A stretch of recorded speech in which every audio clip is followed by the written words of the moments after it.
Doctor జీవి సుబ్రహ్మణ్యం గారి ఆంధ్ర సాహిత్య విమర్శ ఆంగ్ల ప్రభావం మొదటి భాగం 12/12/24. ఇది హైదరాబాద్ కేంద్ర విశ్వవిద్యాలయం వారు ప్రచురించింది. యువ భారత సాహితీ సాంస్కృతిక సంస్థ సికింద్రాబాద్ వాళ్ళు దీన్ని ప్రచురించారు. దాని తరఫున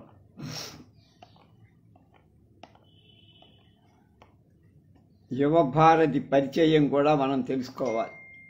మనిషిలో అంతర్లీనంగా నిక్షిప్తంగా ఉన్న ప్రతిభా పరివ్యాప్తం కాగలిగినప్పుడే అతని సృజనాత్మక శక్తికి సామర్థ్యం చేకూరు.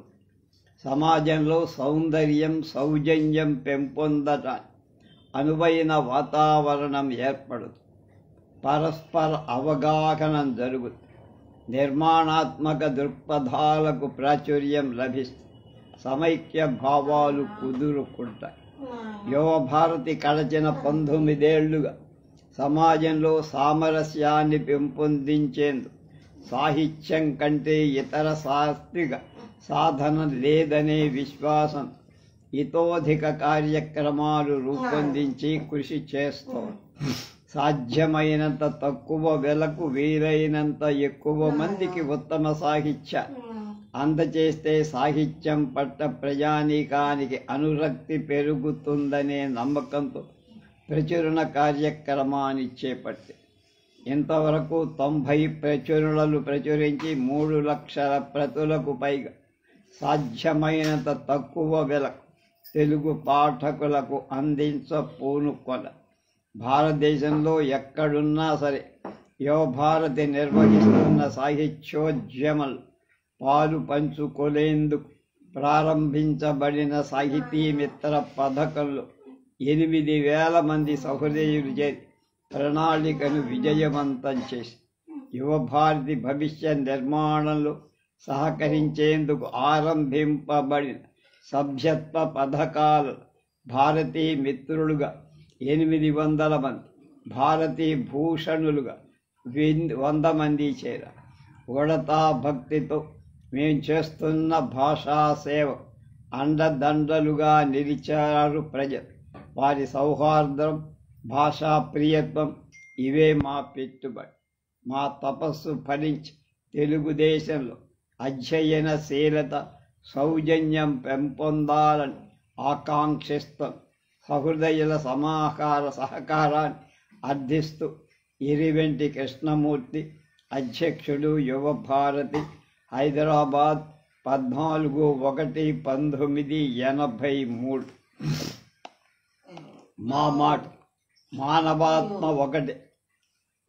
రాజకీయంగా, భౌగోళికంగా మానవ జాతి విభిన్న రూపాలతో మనకు కనిపిస్తున్న ఒక్క అంతఃసూత్రంతో అది ముడిపడి ఉంది. విశ్వ ప్రజలు మాట్లాడుతున్న అనేకానేక భాషలు పరస్పర భిన్నంగా, స్వతంత్రంగా స్థూల దృష్టికి కనిపిస్తాయి. కానీ ఏ భాష స్వతంత్రమైంది కాదు. మానవుడి సంస్కృతితో పాటు అది ఇతర జాతుల ప్రభావాలకు లోనవుతూ ఇతరుల ఆలోచనలను కలబోసుకుంటూ కళాత్మకంగా, ఏకోన్ముఖంగా, వసుధైక కుటుంబ భావ సముద్యోతకంగా ప్రసరిస్తారు. ఒక దేశంలోని ఆలోచన మరో దేశంలోకి ప్రవేశించి ఆ దేశంలోని ఆచార వ్యవహారాల ప్రవాహంలో కలిసిపోయి తన కొత్తదనమేదో తెలుసుకోలేని స్థితికి చేరుకున్నారు. పరస్పర ప్రభావాన్ని భాషలు తప్పించుకోలేనట్లే కళలకు విలువ కట్టే అభిప్రాయాలు కూడా పరస్పర ప్రభావాలకు గురైన. దాదాపు 250 సంవత్సరాల నుంచి ఇంగ్లీష్ భాషా సంస్కృతులతో తెలుగువారికి సంబంధం ఏర్పడి రాజకీయ ప్రాబల్యం దీనికి ప్రధాన కారణమే అయినా సామాజికంగా, భాషాపరంగా, సాహిత్యాత్మకంగా ఇంగ్లీష్ ప్రభావంతో తెలుగు భాషా సాహిత్య కొత్త పుంతలు తొక్కగలిగే. ఇంగ్లీషు కిటికీ నుండి విశ్వ సాహిత్యాన్ని, ముఖ్యంగా పాశ్చాత్య భావ ప్రపంచాన్ని తెలుగు ప్రతిభ చూడకని. కొన్ని వందల సంవత్సరాల నుంచి సంస్కృత సాహిత్య శాస్త్రజ్ఞులు చేసిన సమాలోచనలతో సంతృప్తి పడిన తెలుగు విమర్శకుడు కొత్త దారుల్లో పయనించటం నేర్చుకున్నాడు. కొత్త కొలమానాలతో, కొత్త విలువలతో, కొత్త సాహిత్యాలను వెంగడించటం నేర్చుకున్నాడు. విశ్వవ్యాప్తమైన సాహితీ దృక్పథాన్ని తెలుగులో దర్శించడమో లేక చొప్పించడమో చేస్తారు. యువభారతి ఇప్పుడు మీకు అందిస్తున్న ఈ గ్రంథం ఒక వినూత్న దృక్కోణానికి అద్దం పడుతోంది. పాశ్చాత్య విమర్శకుల ఆలోచన పద్ధతి తెలుగు సాహితీని హర్షిస్తున్న తీరుతెన్నులు ఇందులో మీకు కనిపిస్తాయి. డాక్టర్ జీవి సుబ్రహ్మణ్యం గారు భారతీయ సాహిత్య శాస్త్ర తత్వానుశీలనం పట్ల అత్యంతమైన ఆసక్తిని పెంచొందుకొను వలసినంత అభినివేశాన్ని సంపాదించుకోగలిగే వీరరసమని సాహిత్య శాస్త్ర సమాలోచన గ్రంథాన్ని రాసి ఆంధ్రప్రదేశ్ సాహిత్య అకాడమీ బహుమతి అందుకుని, రసోల్లాసం అనే గ్రంథాన్ని ప్రచురించి రస సిద్ధాంత పర్యాలోచనలు తమకున్న అరుదైన శక్తి సామర్థ్యాలు ప్రదర్శించారు.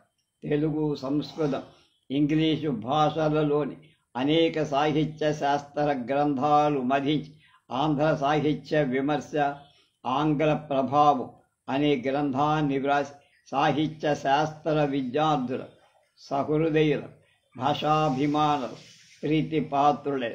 విమర్శనాత్మక గ్రంథాలు ప్రచురించాలనే యువ భారతి ఆకాంక్షకు ఈ పుస్తకం పతాకప్రాయం. ఈ పుస్తకంలోని భావాలు సాహిత్య విమర్శకే కాదు, భావ సమైక్యానికి కూడా దోహదం చేస్తాయి.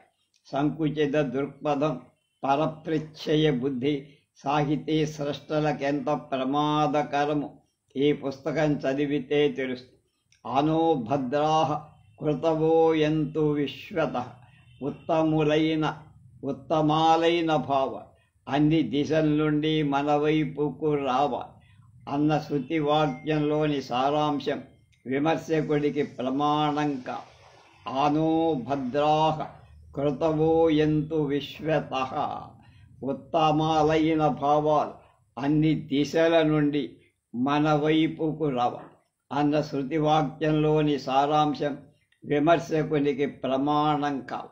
ఈ పుస్తకం సాహిత్యకులలో, అధ్యయన పరులలో సదవగాహన, అధ్యయనశీలత వినిర్మిస్తుందనే మహత్వాకాంక్షతో ఈ పుస్తకాన్ని ప్రచురించాలని యువ భారతి సమకట్టి ప్రచురించుకునే అవకాశాన్ని కల్పించారు.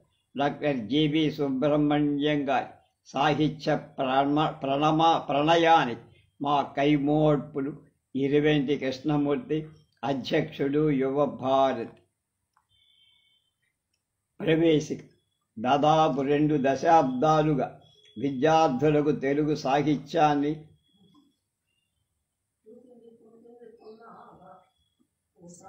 సాహిత్య విమర్శను బోధిస్తూ ఉన్నా. అయినా నేను ఒక విద్యార్థిని అన్న విషయాన్ని మర్చిపోలా.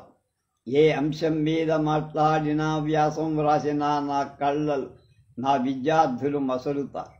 విజ్ఞుల నుండి నేర్చుకోవటం, విద్యార్థులకు బోధించటం నా ప్రవృత్తి. అందువల్ల ఈ రచన కూడా ముఖ్యంగా విద్యార్థులనే ఉద్దేశించి సాహిత్య అంశాలను సమాలోచించేటం నా మనసులో ఈ క్రింది టీఎస్ ఎలియట్ మాటలు ఎప్పుడూ మసలుతూ ఉంటాయి. We must decide what is useful to us and what is not. And it is quite likely that we are not competent to decide. But it is fairly certain that interpretation is only legitimate when it is not interpretation at all, but merely putting the reader in possession of facts which we would otherwise have missed. I have had some experience of extension lecturing, and I have found only two ways of leading any pupil to like anything with the right linking, to present them with a selection of the simple kind of facts about a work, its conditions, its setting, its genesis, or else to spring the work on them in such a way that they were not prepared to be prejudiced against it. ఈ మాటలన్న ఇలియట్లో నాకు ఉత్తమ అధ్యాపక విమర్శకుడు కనిపిస్తాడంటారు సుబ్రహ్మణ్యంగా. సాహిత్య విమర్శ సులభమైన మార్గం ఏమీ కాదు. అందులోనూ ఆంధ్ర సాహిత్య విమర్శను నిర్వహించాలంటే అటు సంస్కృత ఆంధ్రాలతో, ఇటు పాశ్చాత్య భాషా సాహిత్యాలతో, మరి భారతీయ సాహిత్యాలతో గాఢమైన పరిచయంతో పాండిత్యం, తులనాత్మక పరిశీలన పాఠవం కూడా ఇన్ని ఉన్న విశ్లేషణ, వివేచన, సమన్వయ శక్తులతో పాటు అనుశీలన సామర్థ్యం కూడా నాకు సాహిత్య విమర్శలో శక్తి తక్కువ, భక్తి ఎక్కువ. అందువల్ల నీ చేపట్టినటువంటి ప్రక్రియ న్యాయం చెయ్యలేని పరిస్థితి ఏర్పడుతుందేమో అని ఎప్పుడూ జంకుతూనే అయినా ఏదో చెప్పాలన్న కోరిక, కొత్తమైన సమన్వయాలివ్వాలనే ఉత్సాహం, వినూత్న సిద్ధాంతాలు స్థాపించాలనే తపన నన్ను ఉక్కిరి బిక్కిరి చేసినప్పుడు రచన చేయలేకుండా ఉండలేకపోతా. శక్తి కొలది ఊరుకొన్నదానికంటే చేతనైనంత శక్తి లేదని ఊరుకున్న దానికంటే చేతనైనంత చెప్పడం నా కర్తవ్యమని అనుకొని అడుగు ముందుకు వేస్తూ ఉంటాను.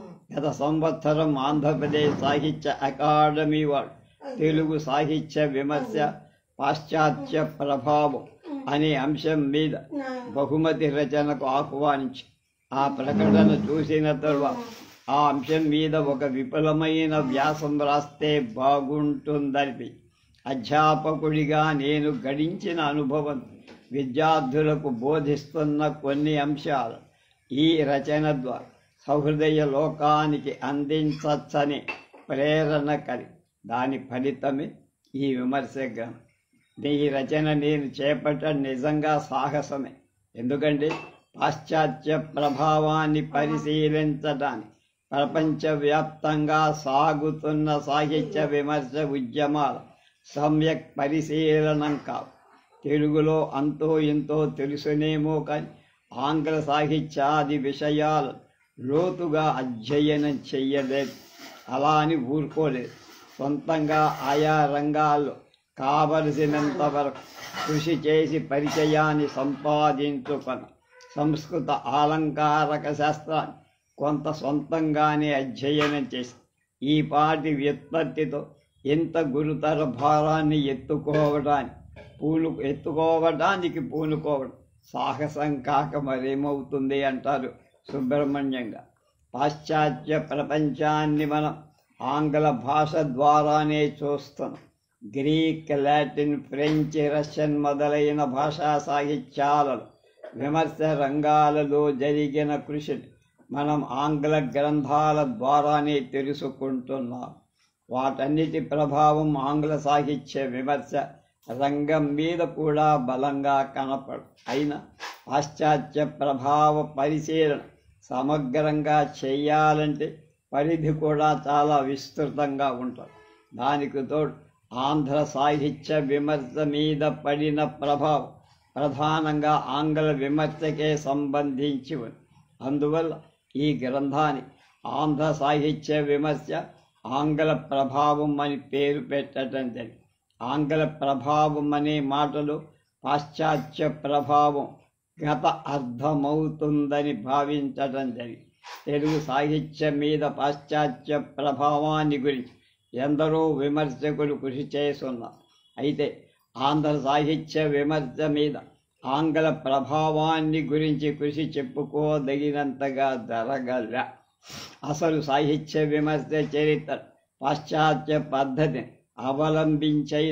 అవలంబించకుండా అయిన శాస్త్రీయంగా నిర్మించే ప్రయత్నం విశేషంగా సాగల. అయితే ఆంధ్ర సాహిత్య విమర్శ అవతరణ వికాసాల గురించి సమీక్షాత్మకమైన గ్రంథాలు వచ్చాయి, వ్యాసాలు వచ్చాయి.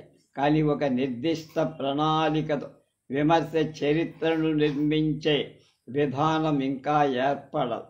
దానికి కారణం బహుశः ఆంధ్ర సాహిత్య విమర్శకుల వ్యక్తిత్వాలు, వారిపై గల ప్రభావాలు, వారు సాహిత్య విమర్శ ప్రగతికి వేసిన బాటను గురించి పరిశీలనలో తెలుగులో గాఢంగా జరగకపోవటమే అనిపిస్తుంది. తెలుగులో వెలసిన విమర్శ ఉద్యమాల వివేచన విస్పష్టంగా ఇంకా వెలువడల. ఈ పరిస్థితిలో ప్రభావ పరిశీలనానికి తెలుగులో ప్రాధాన్యం ఉందని విజ్ఞులు గుర్తిస్తూనే ఉన్నారు. తెలుగులో ప్రభావ పరిశీలనానికి చక్కని బాటలు వేసిన వారిలో మొదట ఆచార్య కొత్తపల్లి వీరభద్రరావు గారిని పేర్కొన్నారు. ఆకరాల అంటే రిఫరెన్సులు సేకరణలో, విభిన్న విషయాల సమన్వయంలో, చారిత్రక దృష్టిలో విషయాన్ని ప్రతిపాదించడంలో, ఉచిత నిర్ణయాలు తీసుకునే మెలకువ ప్రకటించడంలో తెలుగు సాహిత్యంపై ఇంగ్లీష్ ప్రభావం అనే వారి పరిశోధన గ్రంథం నాకు మార్గదర్శకమైంది. ఆ తరువాత డాక్టర్ కె సంపత్ కుమారాచార్య కోవెల సిద్ధాంత గ్రంథం తెలుగులో సాహిత్య విమర్శ సంప్రదాయ రీతి, ఆంధ్ర సాహిత్య విమర్శ మీద భారతీయ విమర్శ ప్రభావాన్ని పరిశీలించి, విమర్శ అనే నాణ్యానికి భారతీయ ప్రభావం ఒక ముఖమైతే పాశ్చాత్య ప్రభావం మరొక ముఖం. ఈ రెండు ముఖాలు కనపడే తీరు వేరైన, ఈ రెండు ఒక నాణానికి అమరిన ఇరుమొగాలే అన్నది మరువరాని సత్యం. అంటే ఒకే నాణానికి రెండు వైపు. ఈ పూర్వరంగంతో ఈ గ్రంథ రచన మొదలై పాశ్చాత్య ప్రభావ పరిశీలనలు నాకు ఎదురైన సమస్యలు ముఖ్యంగా రెండు. ఒకటి, ఎలా మొదలు పెట్టాలి, రెండు, ఎలా నిర్వహించాలి అనేది. ఇందులో విద్యార్థులను ఉద్దేశించి మొదలు పెట్టడం ఒక రకం, విద్వాంసులను ఉద్దేశించి మొదలు పెట్టడం ఇంకోటి. సామాన్యంగా నా దృష్టి విద్యార్థులపైనే మొగ్గు. అందువల్ల ప్రభావ పరిశీలనానికి అనువుగా విమర్శ వివేకాన్ని చేసి నేటి విమర్శ స్థితిని పరిచయం చేశాను ప్రథమ అధ్యాయంలో. ఇంగ్లీషుతో ప్రభావ పరిశీలన విధానాలు గురించి విమర్శకులు వివేచించున్న ఆ పద్ధతుల విద్యార్థులకు పరిచయం చేస్తే ప్రభావ స్వరూప స్వభావాలు మొదట తెలిసొస్తాయి. ఆ సంస్కారంతో ఆంగ్ల ప్రభావం ఆంధ్ర విమర్శ మీద ఎలా, ఎంతవరకు, ఏ పరిస్థితులలో, ఏ ప్రయోజనాన్ని సాధించే విధంగా ప్రసరించిందో వివేచించటానికి వీలుంది. ఈ ఉద్దేశంతోనే ప్రభావ స్వభావం అనే రెండవ అధ్యాయాన్ని వ్రాసి ఆ తరువాత సరాసరి ప్రభావ పరిశీలనం మొదలుపెట్టి, అలా చేస్తే ఆంగ్ల సాహిత్య విమర్శల తులనాత్మక పరిజ్ఞానం ఉన్నవాళ్ళు సూటిగా సమస్యలో దిగి చర్చించినట్లు తృప్తి కలిగే అవకాశం. కానీ నేడు విశ్వవిద్యాలయాలు తెలుగు చదువుతున్న విద్యార్థులకు అది కొంతవరకు అవగాహన కావటం జటిలమవుతుంది. నేను సాహసించి అంటున్నానేమో కానీ కొందరు అధ్యాపకులకు కూడా అది అంతగా పురుకూడు పడకపోవచ్చు. దానికి కారణం లేకపోదా ఏమిటంటే, తెలుగు విద్యార్థులకు పాశ్చాత్య కవిత్వ ఉద్యమాల గురించి తెలిసినంతగా విమర్శ ఉద్యమాల గురించి తెలియదు. ప్రసిద్ధ పాశ్చాత్య విమర్శకు కవిత్వాన్ని గురించి, విమర్శ గురించి, వివిధ ప్రక్రియల గురించి, సిద్ధాంతాల గురించి చెప్పిన అంశాలు కొన్ని సాహిత్య విమర్శ సూత్రాలు అధ్యయనం చేస్తున్నప్పుడు విద్యార్థులు గ్రహిస్తారు. కానీ ఆయా విమర్శకులు ఏ ఏ ఉద్యమాలను నిర్వహించే ప్రవృత్తులలో అలాంటి అభిప్రాయాలు వ్యక్తం చేశారు. చారిత్ర దృక్పథంతో తెలుసుకోవటం కష్టం. ఇంగ్లీష్ విమర్శ ప్రత్యేకంగా అధ్యయనం చేస్తే తప్ప. అందువల్ల ముందుగా తెలుగు విద్యార్థులు ఆంగ్ల సాహిత్య విమర్శ వికాస చరిత్ర పరిచయం కావాలంటే ఆంగ్ల గ్రంథాలను చదువుకోవాలి. అలా వారిని వదిలితే పోల్చి చూసుకోవటం కొంత శ్రమతో కూడిన పని. అందువల్ల ఆంగ్ల సాహిత్య విమర్శ ఉద్యమాలను యుగాలను విద్యార్థులకు తెలుగులో పరిచయం చేయటం అవసరమని అనిపించింది. అంతకు పూర్వం మన ఆంధ్ర విమర్శ చరిత్రను యుగ విభాగ పరిజ్ఞానంతో పరిచయం చేయటమే మేలు అనిపించింది. ఈ ప్రణాళికలో రూపొందిందే తెలుగు విమర్శ చరిత్రలోని యుగాలను యోగాలను వివేచించే 3వ అధ్యాయం. ఆంగ్ల సాహిత్య విమర్శలోని విమర్శ ఉద్యమాలు వాటికి ఉపశృతులను సంగ్రహంగా పరిచయం చేసేది 4వ అధ్యాయం. బింబాన్ని చూసిన తర్వాత ప్రతిబింబాన్ని పోల్చుకోవడం సులభమైనట్లే ఆంగ్ల సాహిత్య విమర్శ వికాస పరిజ్ఞానం ఆంధ్ర సాహిత్య విమర్శపై పడి తత్ప్రభావాన్ని గుర్తించడం తేలిక. అయినా ప్రభావమంతా ఒకే రీతిగా ఉండదు, ఒకే స్థాయిలోనూ ఉండదు. ప్రభావితుల స్థితి కూడా ప్రభావాలు పడే వైఖరులలో భేదాలున్నాయి. ప్రభావాలకు లోనయ్యే వారిలో అంతరాలు. ప్రభావాలు సాహిత్య ప్రక్రియల ఆకృతుల మీద పడవు, రచయితల ఆలోచన మీద పడవు, విమర్శకుల దార్శనిక శక్తి మీద అనుభవాల మీద పడవు. ప్రభావాలకు లోనయ్యే వారిలో సృజనాత్మక విమర్శ చైతన్యాన్ని కలిగింపగలిగే యుగకర్తల లాంటి విమర్శకులు ఉండవచ్చు. ఒక పాశ్చాత్య సిద్ధాంతానికో దృక్పథానికో కట్టుబడి దాని అనువర్తిత విమర్శలను అనుశీలించే నిపుణులైన విమర్శకులు ఉండవచ్చు. యథావకాశంగా పాశ్చాత్య విమర్శకుల అభిప్రాయాలు తమ కావ్య శీలనాలు ప్రమాణాలుగా సమన్వయ సూత్రాలుగా గ్రహిస్తూ మిశ్ర రూపమైన విమర్శ సాగించే సాధకులు ఉండరు. వీరందరి మీద పడే పాశ్చాత్య విమర్శ ప్రభావాన్ని ఏకముఖంగా ఎలా నిర్వహించాలి అన్నది ఈ ఘట్టంలో ఎదురయ్యే ముఖ్య సమస్య. ఇటువంటి పరిస్థితుల్లో ఏ రచయితకైనా ఇటువంటి ప్రశ్న రాక తప్పదు. కాల్పనిక సిద్ధాంతం విమర్శ సంప్రదాయం అనే అంశం మీద the mirror of the lamp అనే పేరుతో విలువైన విమర్శ గ్రంథం రాసిన ఎంహెచ్ అబ్రామ్స్ కూడా అటువంటి సమస్యనే ఎదుర్కొని తానొక ప్రణాళిక సిద్ధం చేసుకొని ఆయన చెప్పిన మాటలు, the book deals for the most parts with the original and enduring critics of the time, rather than with the run-off the mill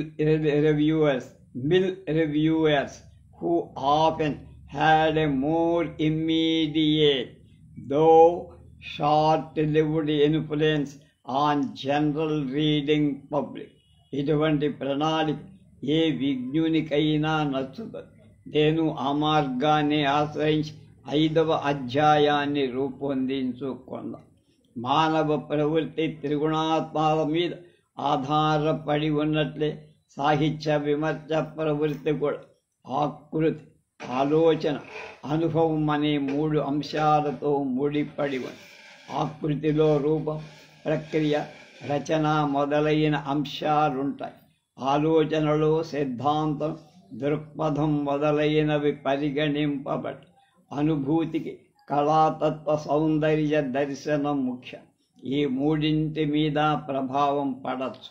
ఈ 3 రకాల ప్రభావాలలో ఆకృతి మీద పడే ప్రభావం కంటే ఆలోచనపై పడే ప్రభావం గొప్పది.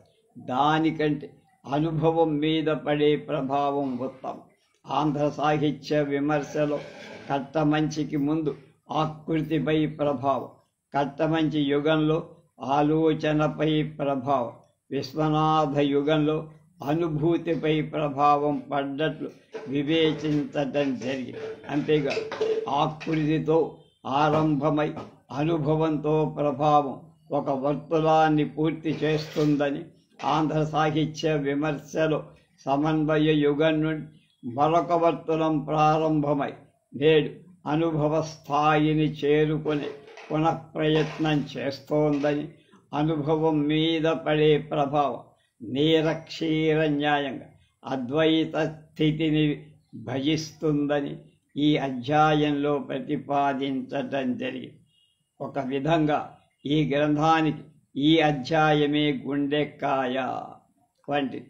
ఇందులో కట్టమంచి, రాళ్లపల్లి, రామిరెడ్డి, విశ్వనాథ, పెంగళి, జీవి కృష్ణారావు, సి నారాయణ రెడ్డి, ఆర్ఎస్ సుదర్శన, శ్రీశ్రీ, కొడవటిగంటి, కుందరి, రమణారెడ్డి, గుంటూరి శేషేంద్ర శర్మ గారలు ఆంధ్ర సాహిత్య విమర్శ యుగ చైతన్యాన్ని ముందుకు నడిపించిన ప్రయోక్తలుగా ప్రతిపాదించడం, వారిపై పడిన పాశ్చాత్య విమర్శ స్వభావాన్ని ప్రవచించడం జరిగింది. ఈ దృష్టితో ఈ విధంగా ఆంధ్ర సాహిత్య విమర్శ మీద ఆంగ్ల ప్రభావ స్వభావాన్ని వివేచించడం ఇదే మొదలనుకుంటా. అంటే ఈయనతోనే ప్రారంభం. ఏ సాహిత్యంలోనైనా అన్య సాహిత్య ప్రభావం ఒక్క విమర్శకుల మీదనే పడదు. ఇతర సాహిత్య ప్రక్రియలు నిర్వహించే రచయితల మీద కూడా పడదు. వారిలో ఉత్తమ విమర్శకులుగా రాణింపదగిన శక్తి సామర్థ్యాలున్న సృజనాత్మక రచనా వ్యాసంగంలో కృషి సాగిస్తూ ఆ రచనలు తమ దార్శనిక శక్తిను, దృక్పథ విశేషాలను, ఆలోచన వైఖరిను, విమర్శ వివేకాన్ని ఒదిగి పెడుతూ ఉంటారు. వారి ఆలోచన ప్రభావం విమర్శ క్షేత్రంలో వెలుగులు చల్లుతూనే ఉండవచ్చు. అటువంటి రచయితలపై గల పాశ్చాత్య ప్రభావాన్ని పరిశీలించడం, ఒక విధంగా విమర్శపై పరోక్షంగా పడే ప్రభావ విశేషాలు వివేచించటము అయిన అటువంటి పరిశీలన విమర్శ వ్యక్తిత్వంలోని పాశ్చాత్యాంశాన్ని రచయిత దానికిచ్చిన వ్యాఖ్యానాన్ని విడమర్చి తెలుసుకోవటానికి ఎంతైనా తోడ్పడుతుంది. ఈ శాఖలో తెలుగు రచయితలను 7 గురించి ఎన్నుకొని వెలుగులు నీచికలు అనే మరో అధ్యాయం 6వ అధ్యాయంలో వారిపై సమీక్ష చేయటం జరిగింది. ప్రక్రియాపరంగా పాశ్చాత్య ప్రభావాన్ని పరిశీలించేది 8వ అధ్యాయం. సాహిత్య విమర్శ, సన్నిహిత సంబంధం ఉన్న కవుల చరిత్ర, సాహిత్య చరిత్ర, కవిత్వ చరిత్ర, వ్యాసం మొదలైన ప్రక్రియల్లో ప్రతిఫలించిన పాశ్చాత్య స్వభావాన్ని సమీక్షించడం జరిగింది. మొత్తానికి ఆంధ్ర సాహిత్య విమర్శ ఆంగ్ల ప్రభావ పరిశీలన దృష్టితో ఒక సింహావలోకనం చేసి త్వరణాత్మక సమన్వయ దృక్పథంతో పునఃపరిశీలి ఫలితాంశాలను వివేచి విద్యార్థులకు అందుబాటులో ఉండే రచించిన సవిమర్శక సమీక్షా గ్రంథం ఇది. The method of literary criticism is to secure the maximum general agreement for evaluation by starting with something demonstrable, the surface of the work, and through practical criticism to proceed inwards to a deeper and wider kind of criticism, commanding assent or giving an opening for disagreement and discretion at every step. ఇటువంటి విశ్వాసంతోనే ఇందులోని సాహిత్య విమర్శను నిర్వహించి పై వాక్యాల్లోని maximum general agreement, evaluation, starting with something demonstrable అనే 3 key నోట్స్ను నా పరిశీలనలో అడుగడుగున జ్ఞాపకం ఉంచుకునే ముందుకు సాగానంటున్నారు సుబ్రహ్మణ్యం గారు. పుస్తకాన్ని ముగించాలని కలం పెట్టేసరికి ఇంకా పెక్కు సాహిత్య శాఖలలో విశేషించి సాహిత్య పరిశోధన శాఖలు, భాషా విమర్శ పరిశోధన శాఖలు అటువంటి ప్రయత్నాలు ముందు జరగాలని, అటువంటి ప్రయత్నాలకు ఈ రచన ఒక ప్రేరణ అయితే ఆ వరుసకు అది మొదలే కాని ముగింపు కాదని భావించి చివరి అధ్యాయానికి ముగింపు కాదు మొదలు అని పేరు పెట్టి ఈ ముందు మాట ముగించే ముందు మరొక విషయం, అది గ్రంథ రచన సంబంధించి. ఈ రచనలో ఆంగ్ల విమర్శకుల విలువైన నిర్వచనాలు, అభిప్రాయాలను, సమీక్షలను, విమర్శలను ఇంగ్లీషులోనే ఉదహరించి బుచ్చిబాబు లాంటి వారు ఇంగ్లీషు నిర్వచనాలను తెలుగు అనువాదం చేసి మూలం లేకుండా వ్యాసాలలో పేర్కొన్నారు. ఈ విధానం తెలుగువారు సరాసరి తమ మాతృభాషలో పాశ్చాత్య భావాలు గ్రహించి మననం చేసుకోవటానికి తోడ్పడు. కానీ ఒక్కొక్కసారి మూలంలోని జిగి బిగి గాంభీర్యం, అర్ధశక్తి ఆంధ్ర అనువాదంలో రాకుండా పోయే ప్రమాదం కూడా. అందువల్ల నేను ఇంగ్లీష్ కొటేషన్లు అలాగే గ్రహించి కొందరు ఆంధ్రానువాదాలు కూడా ఇస్తే బాగుంటుందంటారు. నిజమే, నా అనుభవం ఏమిటంటే అలా రెండు భాషల్లో సమాంతరంగా ఇచ్చిన విద్యార్థులు ఇంగ్లీషును వదిలి తెలుగునే చదువుకొని ముందుకు పోవడం సామాన్యంగా చేస్తూ ఉంటారు. నీటిలో దూకితేనే ఈతొస్తుంది, తెప్పకాయ నడుము కట్టుకుంటేనే ఈదవలసిన అవసరం లేదు. అందువల్ల ఆంగ్ల మహాకవి విమర్శకులు వారి భాషలో వ్యక్తం చేసిన శక్తివంతాలైన వాక్యాలు, రసవంతాలైన సూక్తులు చదివి అర్థం చేసుకోవటమే కాకుండా అటువంటి రచనను మాతృభాషలో కూడా చెయ్యాలన్న ఉత్సాహం తెలుగు విద్యార్థులకు కలిగి ఈ రోజుల్లో చాలామంది తెలుగు రచయితలు ఇంగ్లీషును అర్థం చేసుకోగలరేమో కానీ ఇంగ్లీషులో శక్తివంతంగా రాయరు. అది దోషమని నేనేం అంటల్లా, కానీ భాషాశక్తి తెలిసినప్పుడే కవితాశక్తి వ్యక్తము.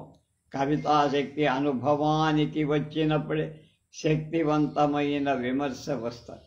తెలుగు విద్యార్థికి సంస్కృత శ్లోకం చదివే శక్తి రావ, ఇంగ్లీష్ కవిత చదివే నేర్పు, ఆంగ్ల విమర్శను అర్థం చేసుకునే సామర్థ్యం రావు.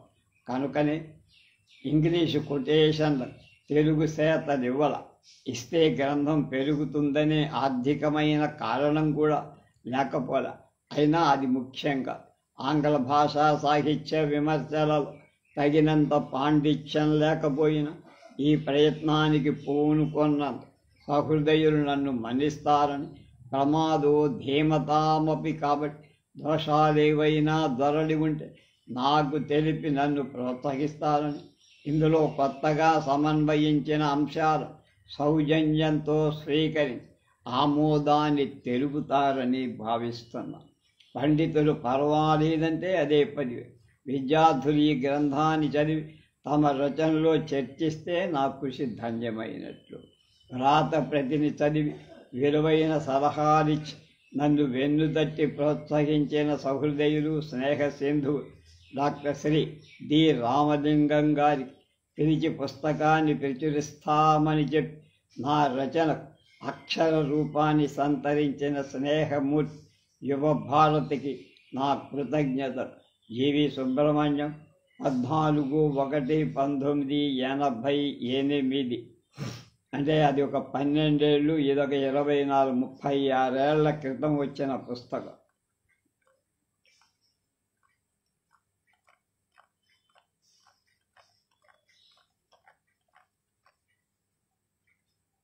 ఒకటవ అధ్యాయం విమర్శ వివేక. Criticism is the last reward of consummate scholarship. It is harder to be critic than to be a poet. At 21 can afford to be a poet, but it is only at 40 one can achieve criticism. Abercrombie కాంబుల్ అని ఆయన రాశారు. అంటే దాదాపుగా 20 ఏళ్ల వయసులో కవిత్వం రాయొచ్చు, కానీ ఒక క్రిటిక్ అంటే విమర్శకుడుగా ఉండాలంటే కనీసం 40 ఏళ్ళన్నా ఉండాలి. సంస్కృత మేధాశక్తి విశిష్ట వ్యక్తిత్వంతో నిర్వహించే వివేచన ప్రవృత్తి సాహిత్య విమర్శన. సుసంస్కృత మేధాశక్తి విశిష్ట వ్యక్తిత్వంతో నిర్వహించే వివేచన ప్రవృత్తి సాహిత్య విమర్శ.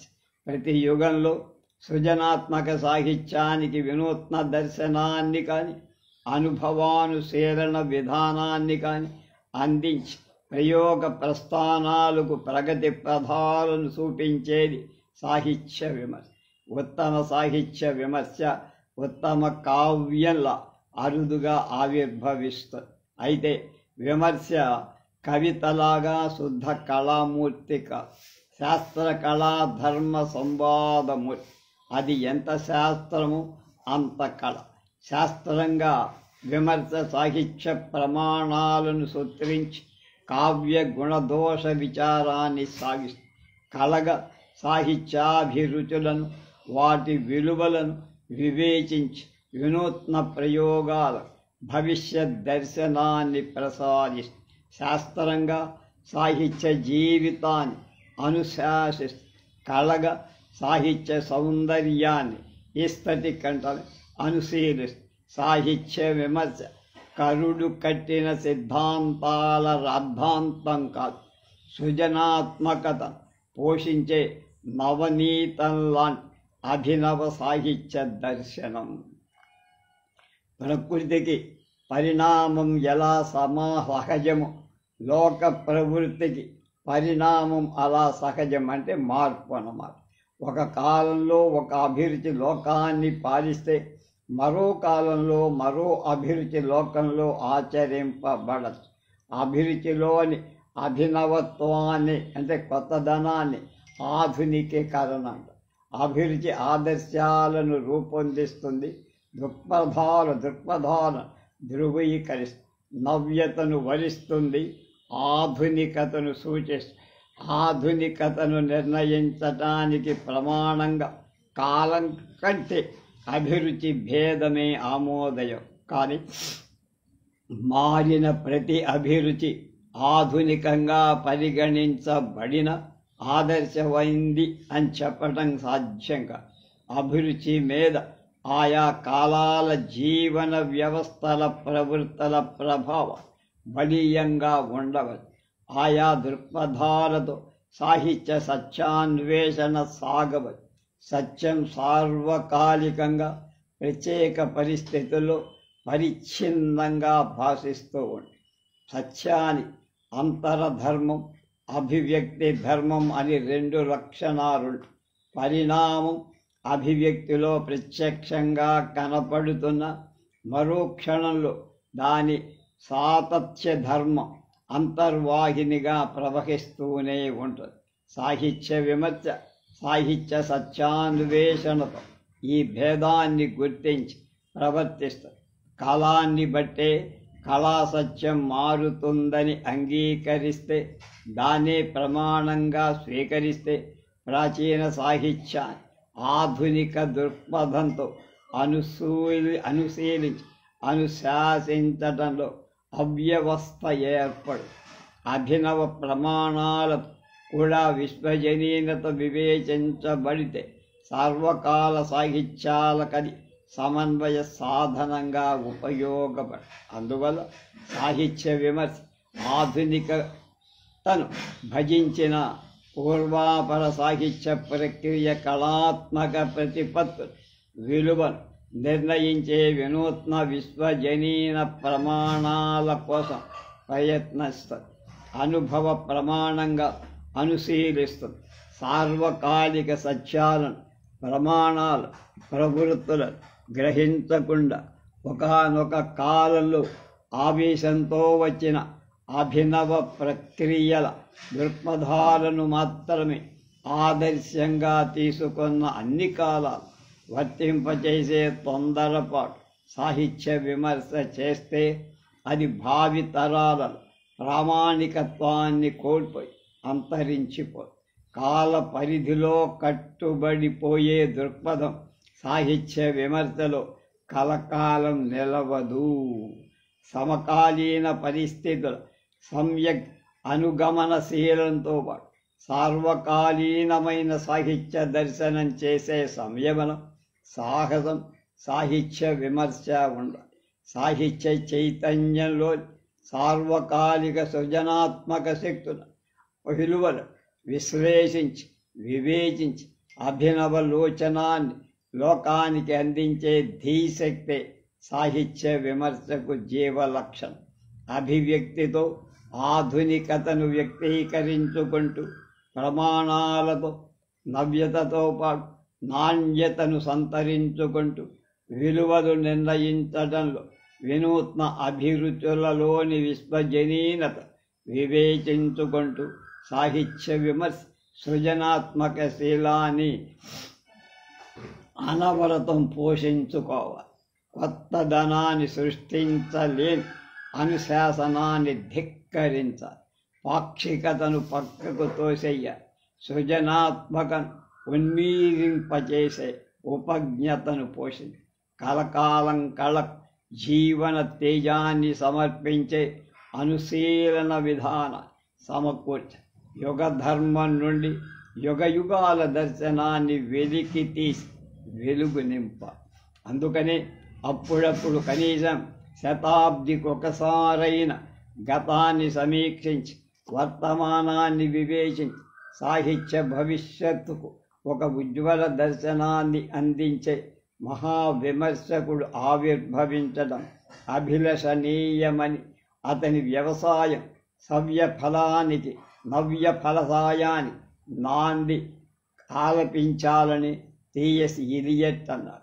తెలుగువారికి ఈ మాట ఎంత అనుభవ సత్యమో అంత ఆదర్శ శిఖరంగా భాషిస్తుందంతంలో ఆశ్చర్యం లేదు. దానికి కారణం మనకు కావ్య ప్రయోగాల మీద ఉన్న మోజు సాహిత్య విమర్శ మీద లేదు. కొత్తను అరువు తెచ్చుకోవటంలో ఉన్న శ్రద్ధ భవిష్యత్తును తగిన పునాదులు వేసుకోవటంలో లేదు. ప్రయోగాన్ని ప్రచారం చేసుకోవటంలో కనబడి నిష్ట ప్రయోగమూలమైన భవిష్యత్ దర్శనాన్ని సాధించటంలో లేదు.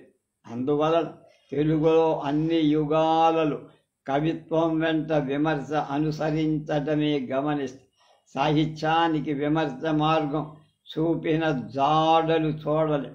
సాహిత్యానికి విమర్శ మార్గం చూపిన జాడలు చూడలేం. కలకాలంగా ఆంధ్ర సాహిత్య విమర్శ సృజనాత్మకతను సాధించలేకపోవటానికి ఈ బలహీనత బలంగా మన సాహిత్య క్షేత్రంలో పాదుకొని పోవటమే కారణం. సాహిత్య జగత్తులో విమర్శ పురుష ప్రవృత్తిని ప్రకటిస్తుంది. తదితర సాహిత్య ప్రక్రియలు స్త్రైణమైన ప్రవృత్తిని భజిస్తాయి. స్త్రీ పురుషుని చూసి ప్రేమించి అతని చేత వరించబడటం వీర సంప్రదాయం. పురుషుడు స్త్రీని అనుసరించి అనునయించి రమించడం విట సంప్రదాయం. స్త్రీని ధర్మబద్ధంగా గ్రహించి స్నేహబద్ధంగా రమించడం రసిక సంప్రదాయం. పురుషుడు స్త్రీ వలన కలిగిన సంతానంలో తన ప్రతిబింబాన్ని చూసుకున్నట్లు విమర్శ చైతన్యం సాహిత్య ప్రక్రియలో ప్రతిబింబించి నూతన సృష్టి శ్రీకారం చుట్టి తన అస్తిత్వాన్ని అమరంగా నిలుపుకోండి.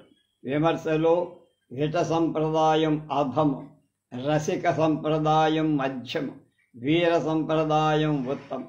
ఈ మూడు ఉత్తరోత్తర గుణ సోపానాలన్నీ ఎక్కిన విమర్శ వెలయటం సాహిత్యం చేసుకున్న సుకృతం. సాహిత్యం సమగ్ర మానవ జీవిత దర్శనం.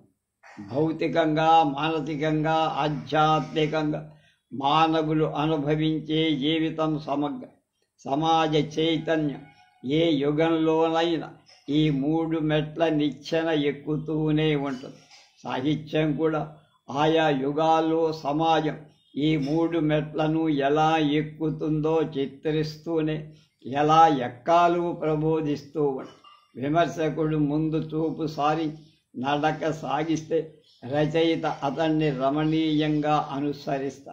ఇతరుల కంటే తన చేతి గడియారం 5 నిమిషాలు ముందు నడిచేటట్టు అమర్చుకున్నవాడే అసలైన సిసలైన విమర్శకుడైన సెయింట్ బబీ అని ఆయన చమత్కరి. తన తరం కంటే తల పైకెత్తి ముందు తరాన్ని చూసేవాడు విమర్శకు. అతని దర్శనం అక్షర రూపంగా మారితే విమర్శ. సాహిత్య విమర్శకు భౌతిక దర్శనం ప్రాతిపదిక, మానసిక దర్శనం హృదయ పీదీపిక, తాత్విక దర్శనం ప్రగతి ప్రకాశం. విమర్శ ఆ 3వ మెట్టు ఎక్కగలిగితే భవిష్యత్ దర్శనం ఏర్పడు. విమర్శ యుగ చైతన్య ప్రేరకమైన సృజనాత్మక శక్తిని సంతరించుకోండి. ఆధ్యాత్మిక తత్వ దృష్టితో విశ్వమానవ శ్రేయాన్ని సందర్శించి సాహిత్య ప్రక్రియా జగత్ పరిణామ తత్వంతో పాటు పరమార్థ సత్యాన్ని బోధించి పురోగతిని చూపించే మహావిమర్శకుడి కోసం అనుక్షణం సాహిత్య విమర్శ ఎదురు చూస్తూ ఉంటుంది. మహాకవులు నాయకులుగా సాహిత్య చరిత్రలో యుగాలు వెలుస్తాయి. మహావిమర్శకులు నేతలుగా సాహితీ విమర్శ యుగాలు సాగు. తెలుగులో కవిత్వాన్ని పట్టించుకున్నంతగా సాహితీవేత్తలు విమర్శను పట్టించుకో. అందువల్ల కవిత్వ ప్రయోగాలలో మహాకవులు తెచ్చిన మార్పులు దృష్టిలో పెట్టుకొని యుగ విభాగాలను ఏర్పరచుకొని సాహిత్య చరిత్ర వ్రాయి అధ్యయనం చేయదు ఆంధ్రులకు అలవాటైపోయింది. కానీ వివిధ ప్రక్రియలలో కూడా విశేషించి సాహిత్య విమర్శలో కూడా అటువంటి ప్రయోగాలు, పరిణామాలు, ప్రమాణాలు మహావిమర్శకుల ప్రయత్నంతో ఏర్పడుతున్నట్లు వాటిని కూడా గమనించి యుగ విభాగం చేసి వివేచించవచ్చుననే పరిశీలించే ప్రవృత్తి ప్రచారంలోకి రాలా ఇంతవరకు. అందువల్ల సాహిత్య విమర్శ ఒక సాహిత్య ప్రక్రియ అని, అందులోనూ శతాబ్దాల తరబడి ప్రయోగాలు సాగాయని సాహితీవేత్తలు సంభావించటం లేదు. దానితో సాహితీ విమర్శ యుగాల వింగడింపు కానీ, విమర్శకుల వ్యక్తిత్వాల వివేచనం కానీ, వారి ప్రస్థానాల ప్రవృత్తులు కానీ, ప్రభావాలు కానీ, ఫలితాలు కానీ విశ్లేషింపబడవు. ఆంధ్ర సాహిత్య విమర్శ చరిత్ర నిర్మాణాన్ని శాస్త్రీయమైన ప్రాతిపదికలు బలంగా ఇంతవరకు పడల. ఇవాళ తెలుగులో ప్రాచీన సాహిత్యం, ఆధునిక సాహిత్యం అని కావ్య జగత్తును వివేచించి విమర్శిస్తున్నట్లుగానే ప్రాచీన విమర్శ, ఆధునిక విమర్శ అనే విభాగాన్ని విశేషంగా మన్నించకపోయినా అటువంటిది ఉండాలన్న ఉబలాట, ఉన్నదన్న ఊహ చాలామంది ఆధునికల్లో కనపడు. కానీ స్పష్టమైన తెలివిడితో కూడుకొని తీర్పులు వినబడరల్లా.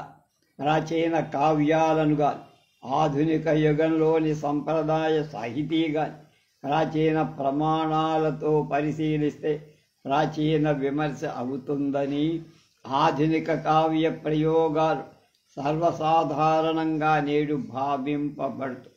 అసలు తెలుగులో సాహిత్య విమర్శయే ఆధునికం కాబట్టి ఎటువంటి విమర్శ అయినా ఆధునిక ప్రక్రియగానే పరిగణింపబడాలని కొందరు, సంప్రదాయ భిన్నమైన మార్గమే ఆధునికమని మరికొందరు వివేచించటం కూడా ప్రచారంలో. ఈ వాదాల వెనక ఉన్న నిజమైన పరిస్థితి ఏమిటి? విమర్శ ప్రమాణాన్ని మాత్రమే ఆశ్రయించి బతికేది కాదని, కవితకులాగానే దానికి ఒక ప్రయోజనం ఉందని సాహితీలోకం సమగ్రంగా గుర్తించటం లేదు. దానివల్ల తెలుగులో సాహిత్య విమర్శ పరమార్థం లేదు, ఒక పరిశ్రమ తరతరాలుగా అలవాటు పడిపోయి. ఈ మాట వినటానికి విడ్డూరంగా ఉన్న అది కఠోరమైన నిష్ఠురమైనది. అయితే ఇక్కడ విమర్శ సాధించే ప్రయోజనం ఏమిటి అన్న ప్రశ్న ఉదయించవచ్చు. విమర్శ ఆనుశాసనంగా కానీ ఆనుశీలనాన్ని కానీ రెంటినీ కానీ చేస్తుంది. అది దాని స్వభావం కానీ ప్రయోజనం కాదు.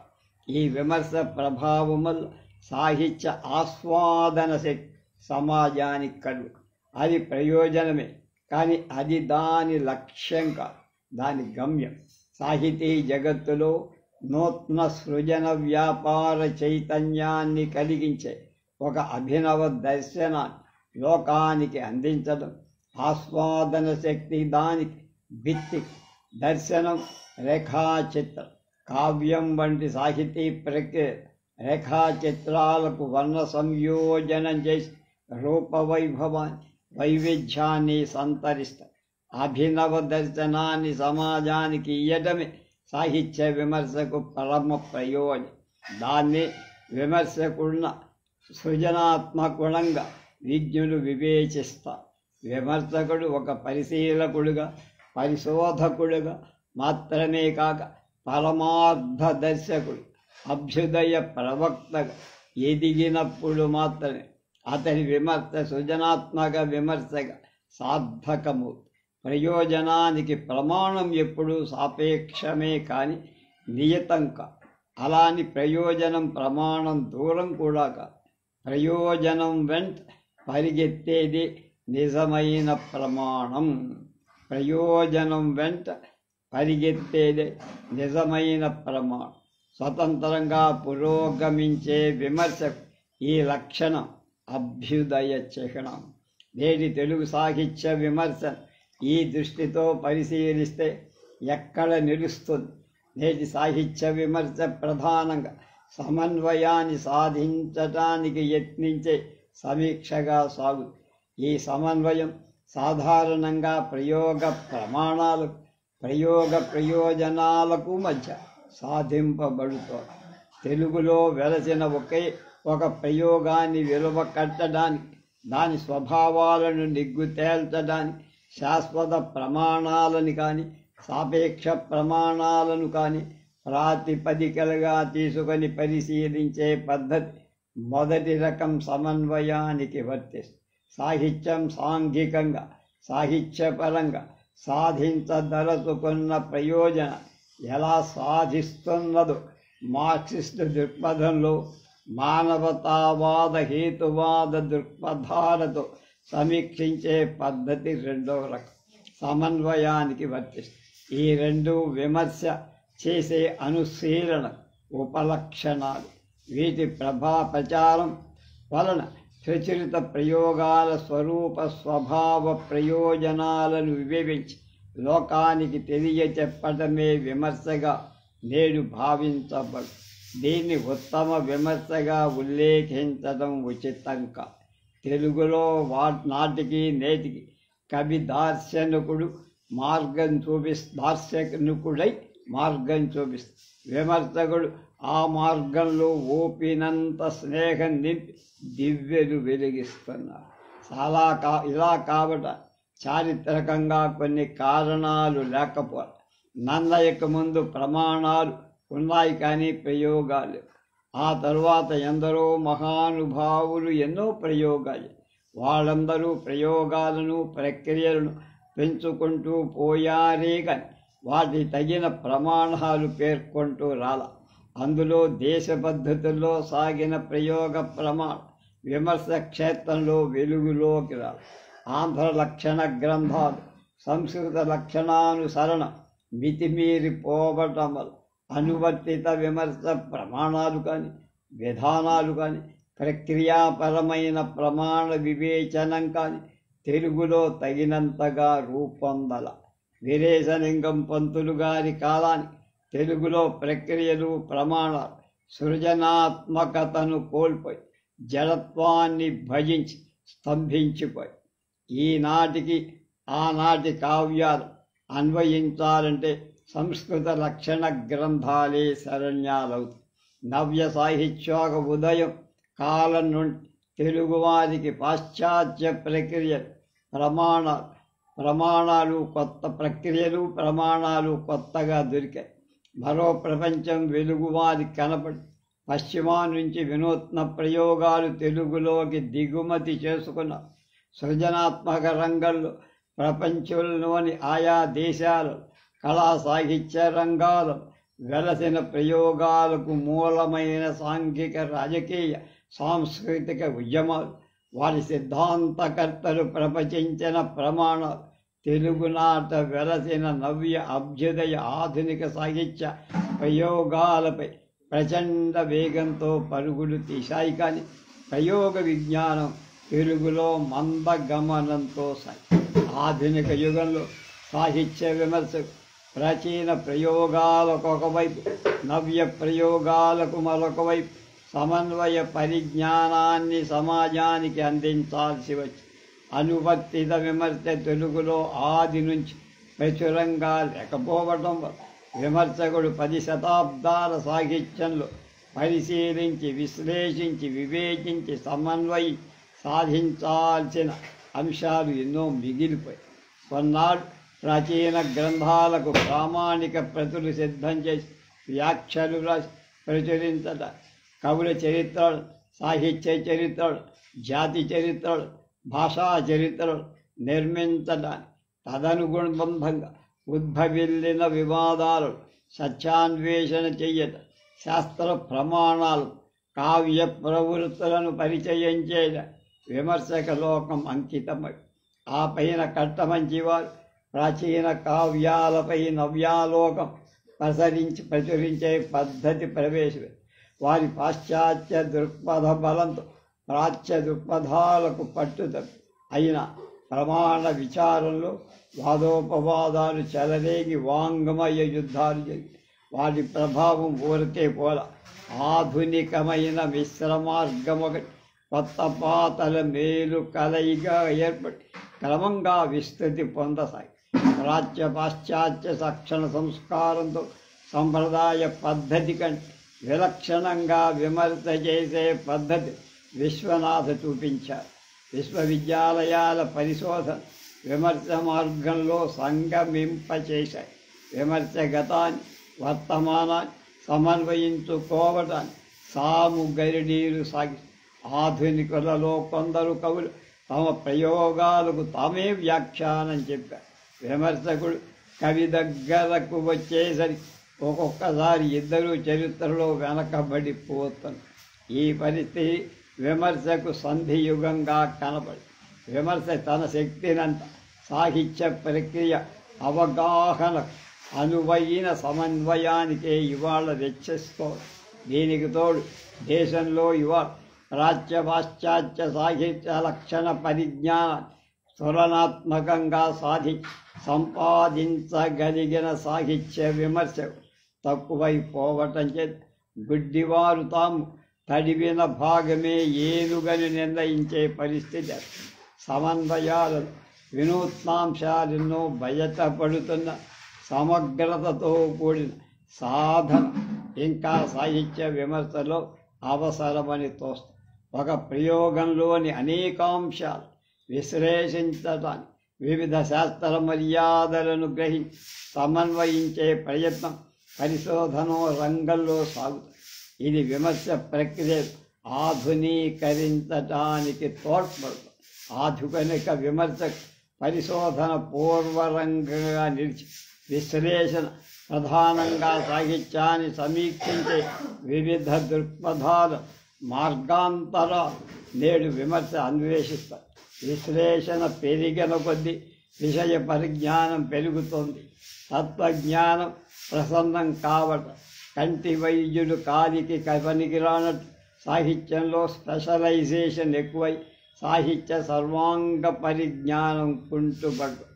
ఆయా ప్రత్యేక శాఖలలో తర్ఫీదు పొందిన డాక్టర్లు ఆయా రంగాలను ఆపరేషన్ చేసి రోగుల ఆయా ప్రత్యేక జాడ్యాలను తొలగిస్తున్నట్లే విమర్శకులు తమ ప్రత్యేక శాఖల్లో విశ్లేషణాత్మక విమర్శలు వెలై ఆయా ప్రక్రియల పరిజ్ఞానం లోకానికి అందిస్తారు.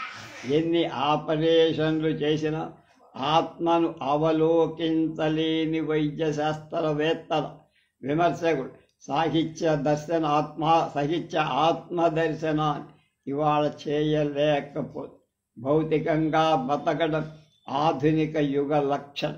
బతకటానికి బాటలు వెతకటమే నేటి సమాజ చైతన్యం. బతకటానికి కూడా విలువలు ఉన్నాయని గుర్తించటం మానవతా లక్షణం. ఆ విలువలకు విలువనిచ్చే చైతన్యాన్ని గుర్తించి ప్రపంచించినప్పుడే సాహిత్యానికి సార్థక్యం, సాహిత్య విమర్శకు ప్రామాణ్యం అని చెప్పారు. మిగతా విషయాలు రేపు తెలుసుకో.